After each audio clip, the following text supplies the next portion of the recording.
Hello and welcome back to the Gills Fancast. You join me yet again for a very special episode as we welcome former Gillingham, Wolves, West Ham, Norwich and England winger Matt Jarvis. Matt, thank you very much for joining us.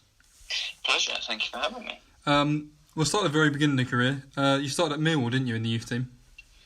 Yeah, I was at Millwall for about 7-8 years as a kid, and then got released at the age of 16. I think when you're trying to get a youth team contract, I got released.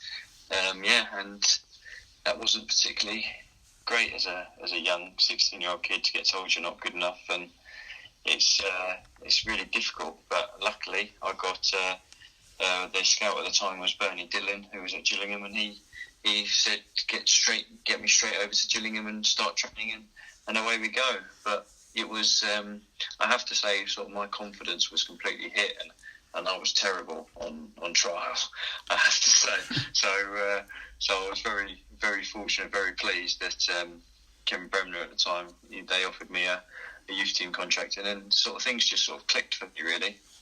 As you obviously mentioned, as one door shut, another one open for you, and obviously you joined us. You said it come through, obviously, your scout at Millwall that was linked to Gillingham. You spent a year in our youth team and obviously excelled, which presented an opportunity for you to make your first team debut at 17 years of age. Yeah, that's it. My first year in the youth team was fantastic. As I said, it just sort of switched for me, and my confidence was back. I loved it there. Obviously, all the lads were brilliant, and I was staying in digs up there, and it just really went well in my first year. And then I went on pre-season with the first team, second year, and sort of basically stayed with them. And I scored in my debut for the first team, and in pre-season, and then obviously got my opportunity to play in the first team in a competitive game against Sunderland at Priestfield, which was amazing. You mentioned you was in digs. Am I right in thinking that you were living with Ryan Bertrand, who obviously has gone on to play for England like yourself?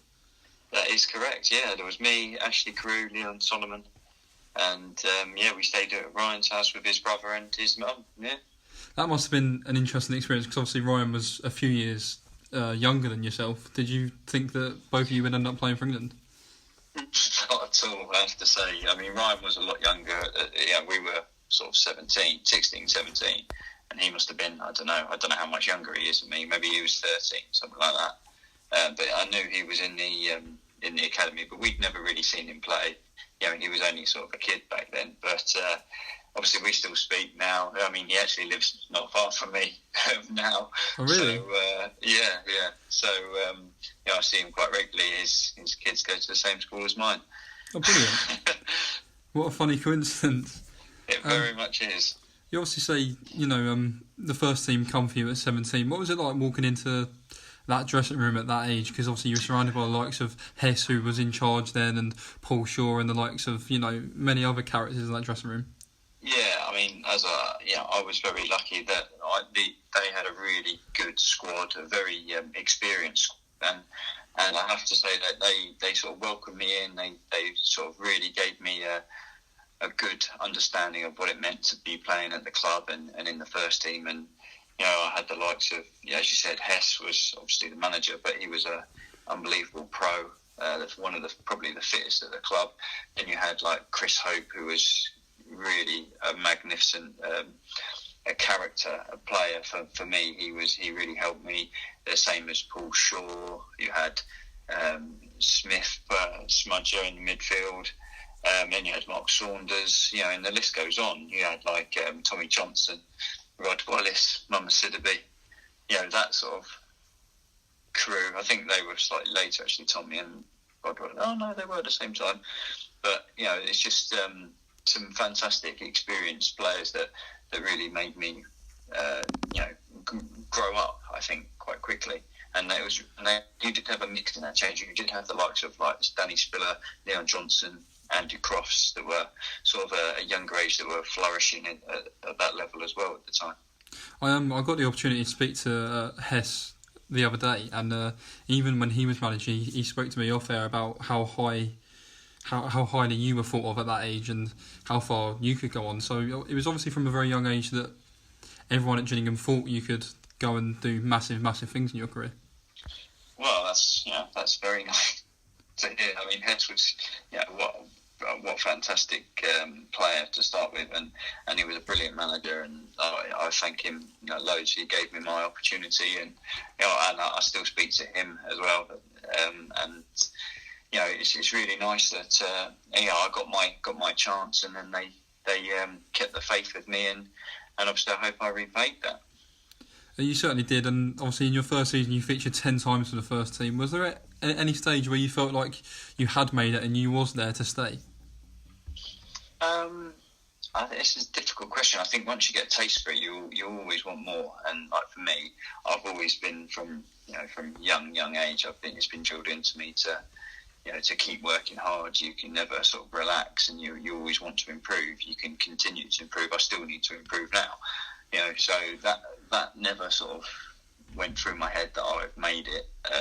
It went through my head that I've got into the first team. I want to stay here for sure. That's the biggest thing. Once you get the taste for it, you want to stay and you want to play. And when you don't play, you want to ask why. You obviously did stay there for a long time, and you certainly earned your stripes. And before the end of the season, Hess gave you a 3-year professional contract. I'd imagine you were buzzing, especially after not earning one of those at Millwall. Yeah, absolutely delighted. At the time it was just one of them that, I got offered it and it was like, yeah, brilliant, sign it up. And I was delighted to just be playing football at the time. That was in the Championship for a club like Gillingham.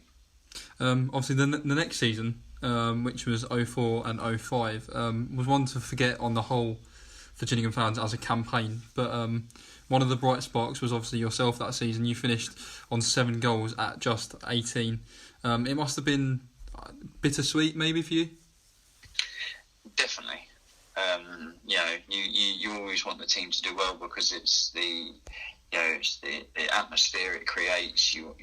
It's everything that you're in every single day. The team spirit, the staff, the fans. You always wanted the team to do well. But on a personal level, I was delighted with how I was improving and playing. So I couldn't complain on my personal benefit, but obviously disappointing for the team. Obviously, when I found out I was doing this interview with you, you go back and research and look at videos, and I sort of forget how good we were at the back end of that season. How frustrating actually was it to be relegated on the final day at Nottingham Forest, because we could have stayed up the game before that. You obviously scored the day we could have stayed up. Yeah. Totally. I remember the coach journey home after that game. It was just so depressing, so demoralising, because you knew that group was going to be split up.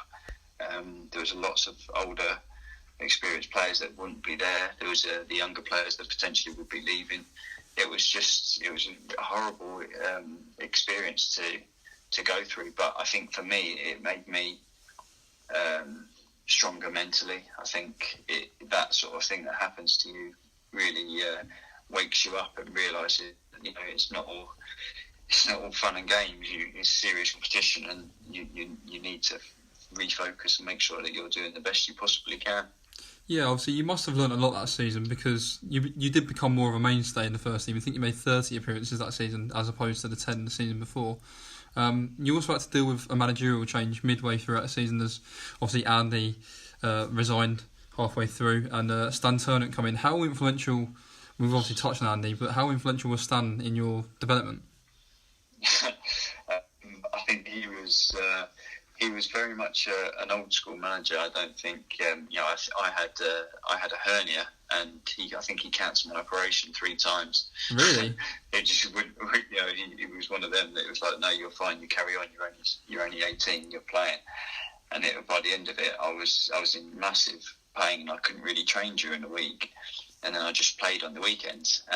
But all things happen for a reason, because my last game that I played before I had the operation was against Sunderland away, and I played brilliantly for like 70 minutes until I come off because I was in bits. Yeah. And Mick McCarthy was the manager of Sunderland, and he signed me on the basis of he remembered me tearing the right back up against him. So these things were always, when he cancelled my operation, so I didn't have it, and then I played on, and then Mick McCarthy signed me probably off the back of it. So, wow. yeah, I can't complain. All those years later, he still remembered. Obviously, the next season Stan wasn't there. He also resigned.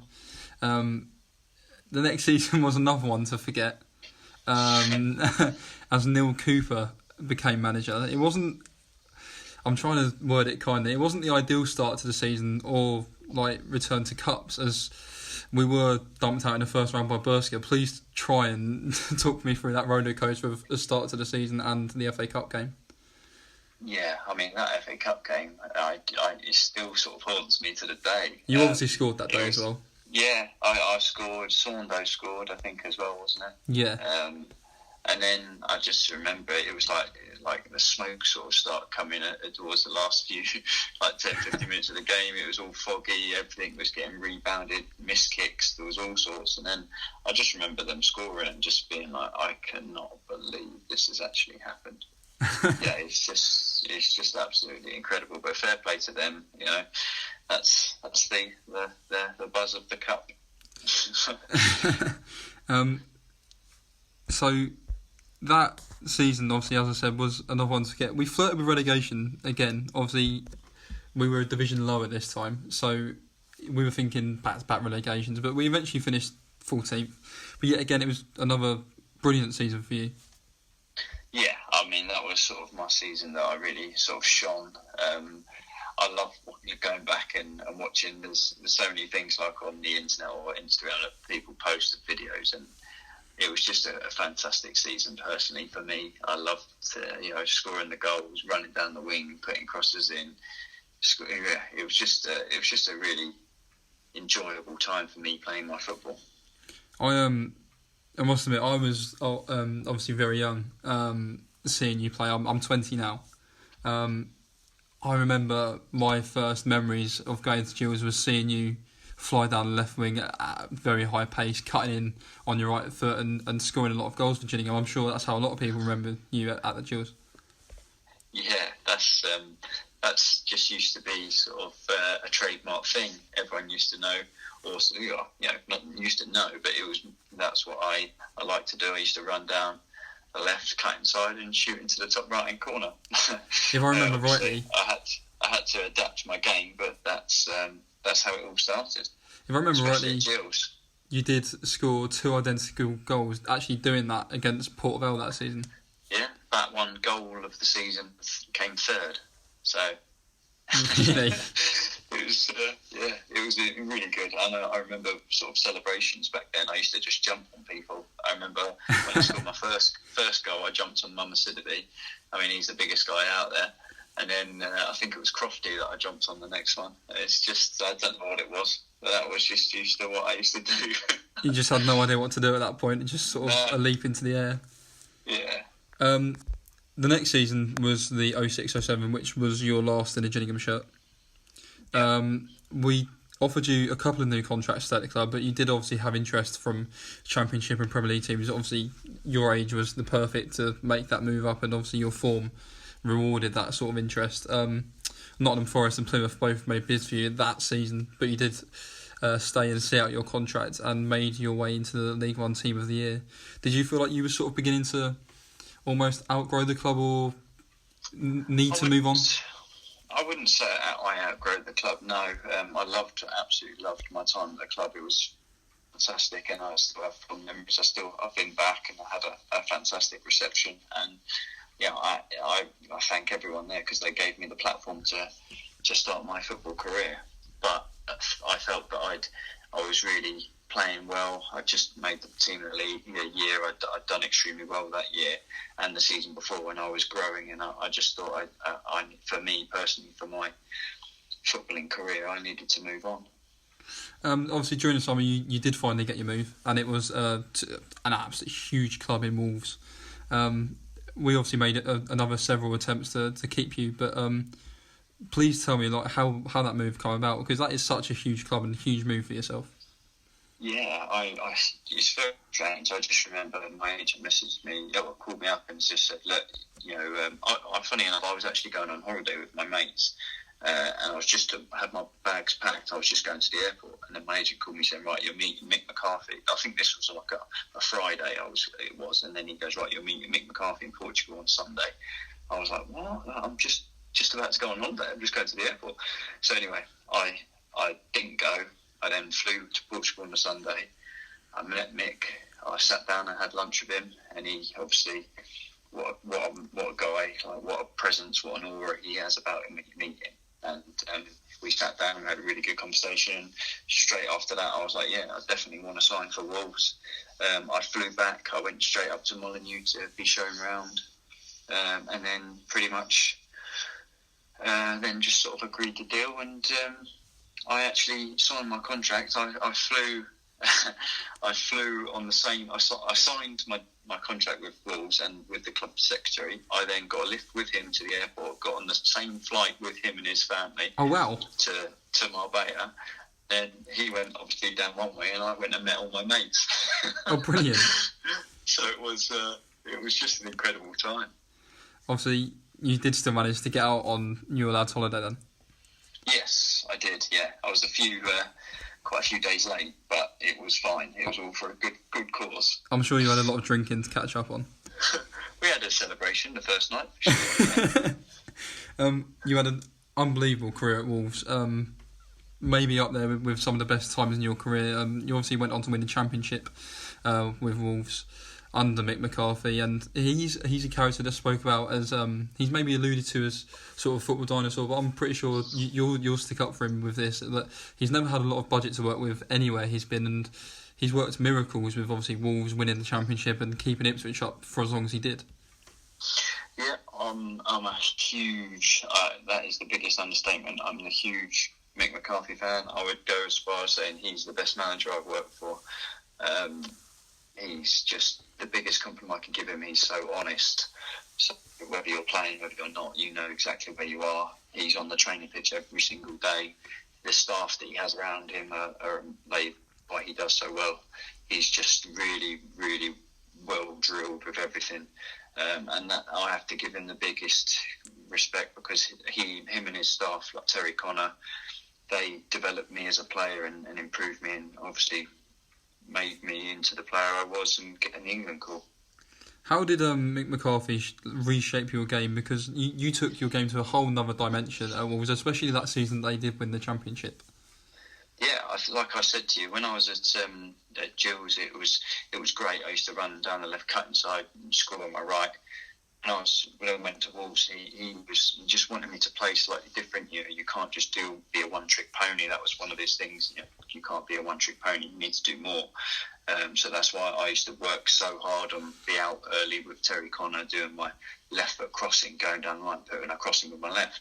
Obviously, don't get me wrong, he still needed to practice coming in on my right and scoring.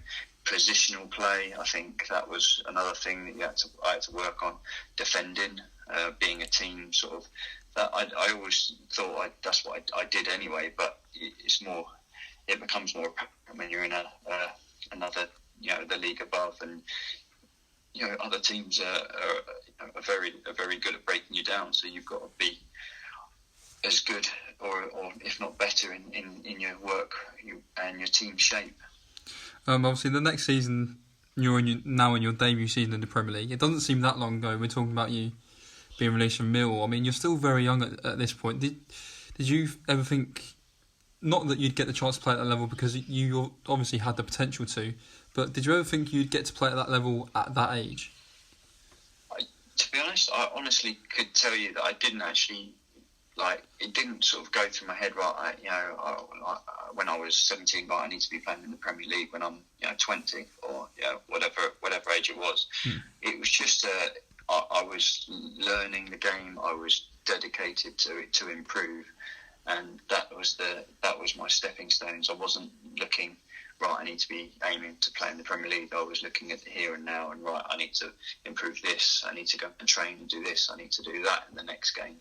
So things just sort of slowly just unfolded, and for me it was down to a lot of hard work and some really good coaching and managerial work. And you managed to score 4 goals just simply in the Premier League. during your first season in the division and won the Wolves Player of the Season from both supporters and players. You took to that league like a duck to water. It honestly looked like you was made to play in that league.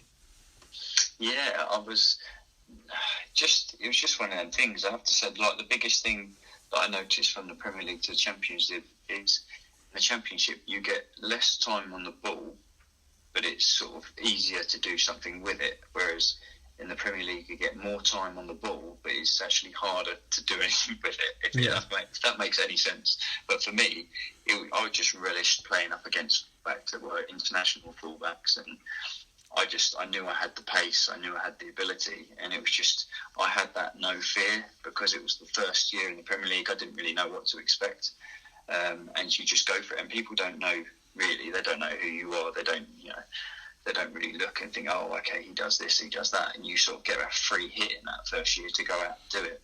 Obviously, it gets more difficult the longer you stay there, because people sort of try and suss you out, and that's what Mick McCarthy did so well for me. He was like, right, now, you've got to raise your game again, because people are sussing, what you do, and you need to improve. Obviously, as you say, like, your first season in the Premier League, you're somewhat of an unknown quantity, aren't you? Yeah. But as you say, the longer you went on, the less of an unknown quantity you were, especially when your form at Wolves obviously earned you an England call-up. I'm pretty sure in saying you're the only former Gillingham player in my lifetime that's gone on to earn an England cap, other than Ryan Bertrand, who didn't actually play for the first team. How did that come about? That must have been a surreal feeling. It certainly was. I remember I scored. We had the early kick-off against Villa at Villa Park on the Saturday. I think it was 12 o'clock kick-off. We won the game 1-0 and I scored a volley. So it was like a huge win against your rivals, and for me personally it was great to get the goal, because I knew I was in the provisional squad, because you find out that you're in the provisional squad, which is like, I don't know, a 30-man squad. So I was just delighted that I was in that.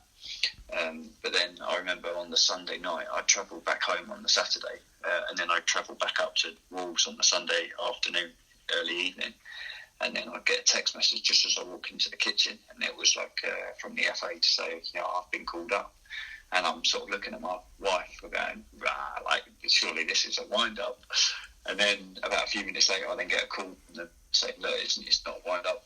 You've been called up. They're going to be releasing it on the Sky Sports News in the next sort of half an hour, if you want to tell, like, your family. And so I was like, oh my, Yeah. And then just like scrambling to try and tell my mum and dad, my brother, and obviously my wife was telling hers. It was just such an amazing and surreal moment, but absolutely incredible.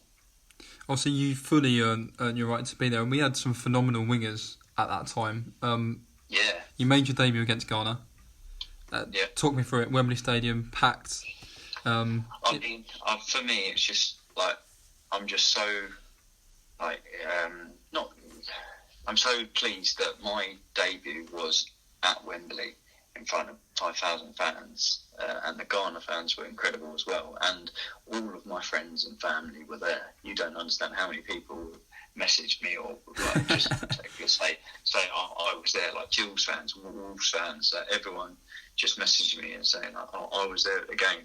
I could have played away somewhere that no one was able to get to, but I was at Wembley in front of 85,000 fans. Just absolutely incredible. It's a dream come true.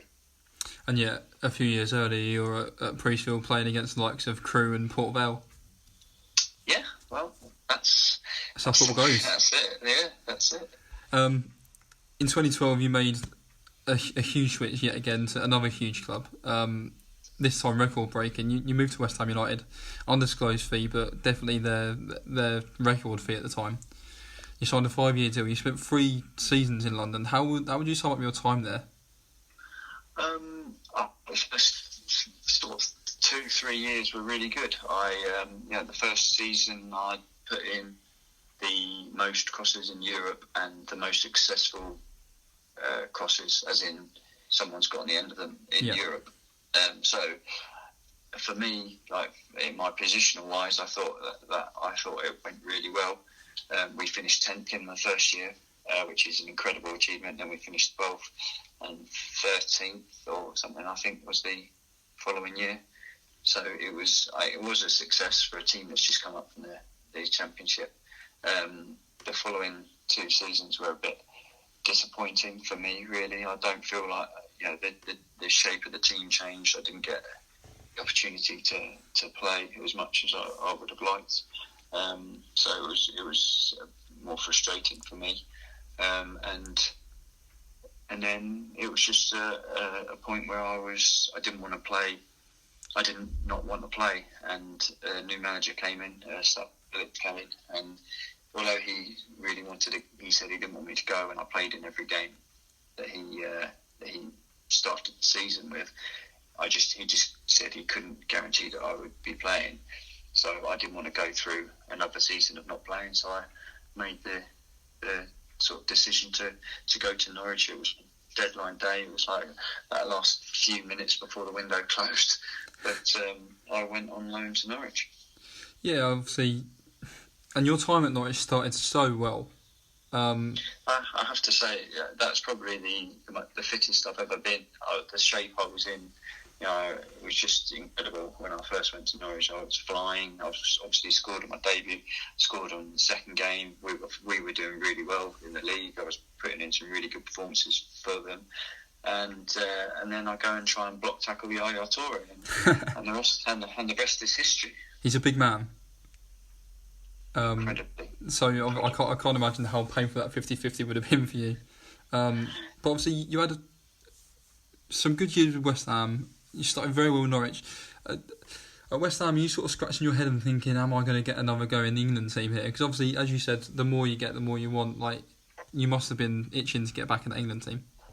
Well, that was sort of one of the big reasons why that's why I left Wolves at the time and went to West Ham, because I wanted to get back in the England squad. And the season that I left, I think it was the Euros, or maybe the season before. I think it was that season that I was on the preliminary squad to go, and obviously didn't get there. So it just makes you more hungry, and you want to go, and you want to get back in. And that was one of the reasons I did go back to I went to West Ham, because that would give me the platform to play again in the Premier League.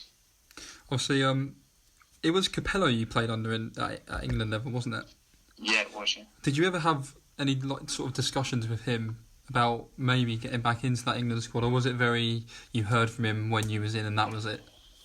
Yeah, I didn't really have too much conversation with him, unfortunately, but I have the utmost respect for him, and I'm absolutely delighted that a manager of his quality thought that I earned the right to play for my country.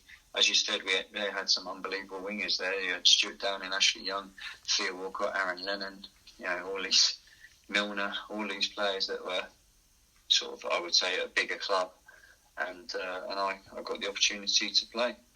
I'm going to try and race through the rest of your career, because obviously I understand you've not got too much time. Obviously, Norwich, brilliant start. Must have been frustrating, because obviously it was halted for you by injury, wasn't it? Absolutely gutted, I have to say. As I said, it started so well. I was in such good shape. And then, block tackle Yaya Toure, and it all sort of fell to pieces for me, really.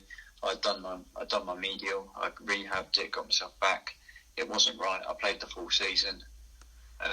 Pre-season, it was killing me. I went to the knife, and they said that it wasn't attached properly, so that's why it was sore. So I had my medial reattached. Oh dear.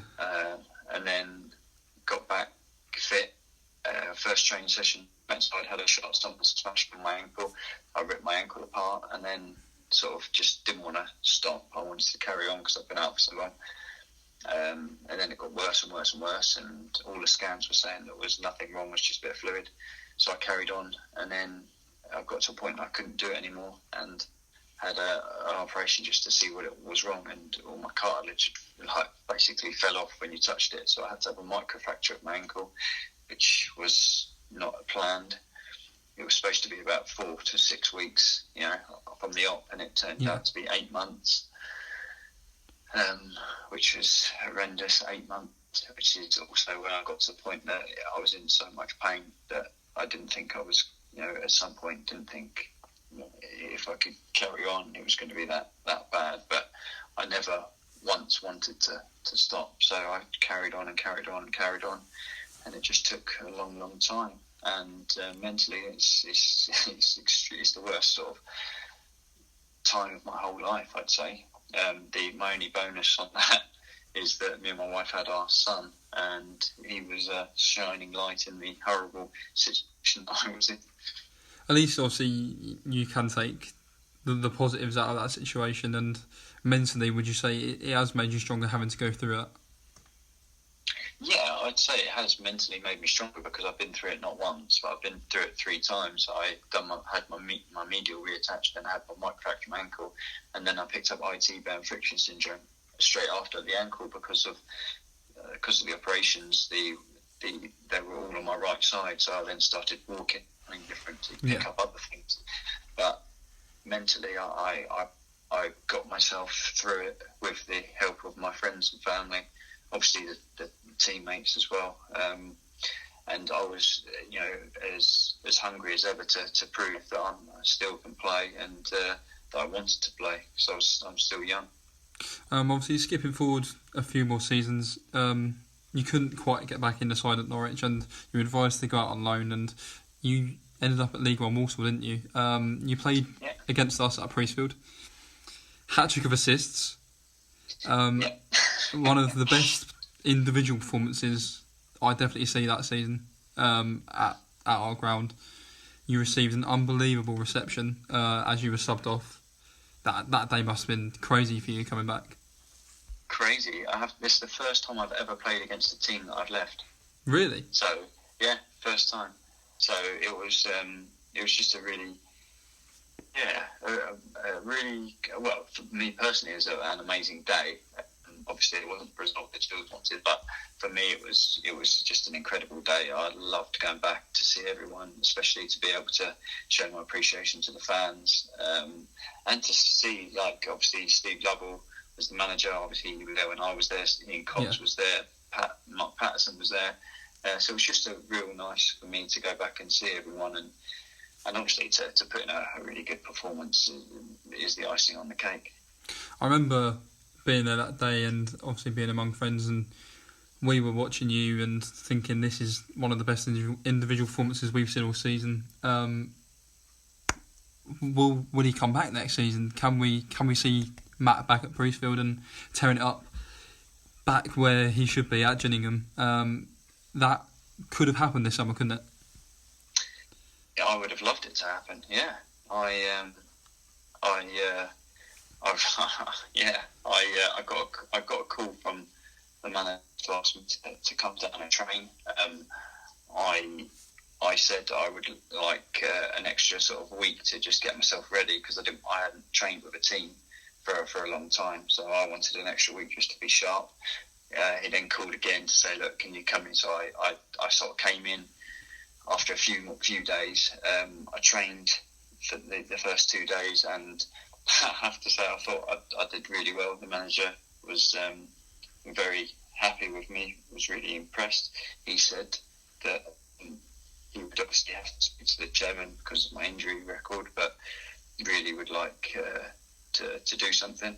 I was then supposed to come in on a Thursday. That was the Monday, Tuesday. The Wednesday was off. I was supposed to come in on Thursday. My dad, completely out of the blue, had to go and have a quintuple heart bypass. Oh wow! So it was really out of the blue. So I just messaged to say that I couldn't come in, and then on the Monday I called and just sort of said, do you still want me to come back? And I sort of never really heard from him. So oh really? It was it was a bit disappointing. I really thought it would be the perfect homecoming to come back and play. And unfortunately, it just never materialised. I think me and many other Gills fans would have loved you to come back, and as you would have said, this would have been the perfect homecoming for you. And was that definitely where your heart was set for this summer? It was, yeah. Just because I think you saw my fitness, you saw my ability was still there. I still I was only I'm still only 33, but I was still only just turned 33.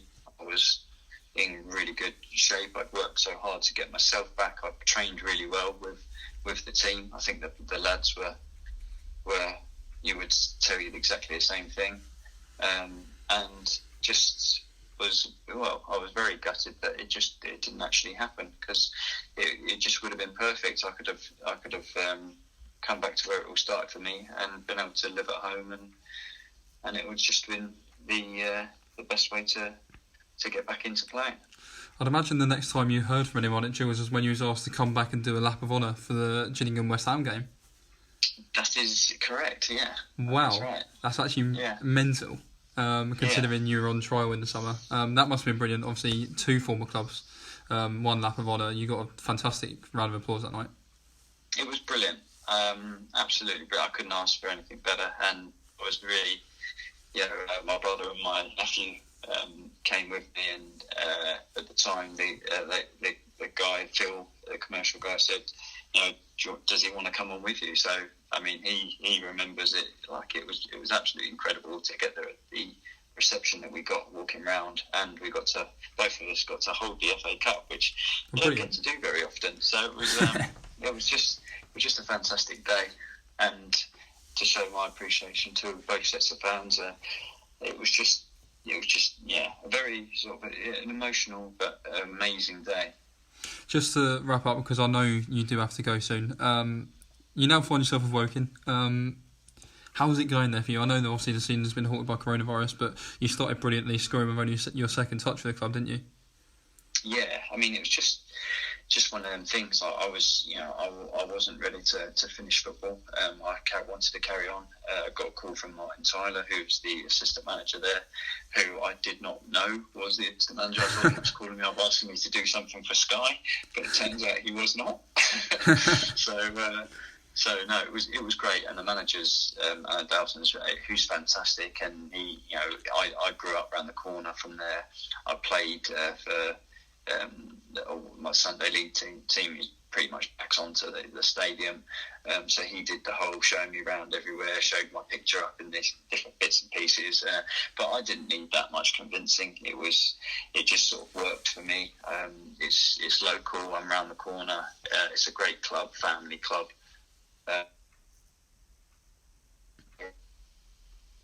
and it means that I can continue to play football locally. I've just had another baby, so I've got 2 kids now. Oh, congratulations. Thank you, yeah.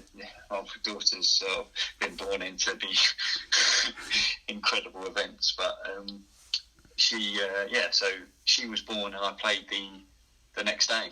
I drove straight from the hospital so it's just perfect to just play locally, keep being able to play, and to give myself the opportunity to do the media stuff as well, because it's part-time football, and I can continue to do a lot of media, as I said, the punditry and the radio, so it just gives me a bit of flexibility.